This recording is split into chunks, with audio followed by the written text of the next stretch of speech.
Yung contentment, yung maiwas ka sa covetousness, hindi yan obvious sa lahat.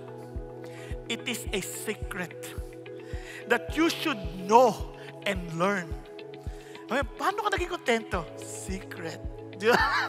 Ibig sabihin, kailangan alamin mo talaga yung sasadyain mong alamin. Sasadyain mong matutunan. Kasi secret nga eh. Hindi yan madali. I know how to get along with humble means.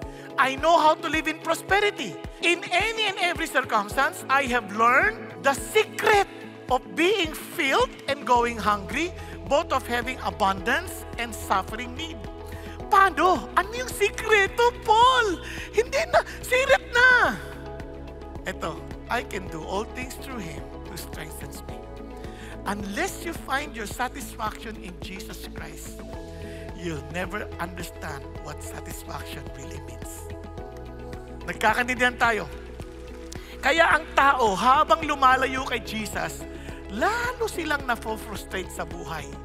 Because nothing else can ever satisfy our God-shaped vacuum. Because that is only fitting for God.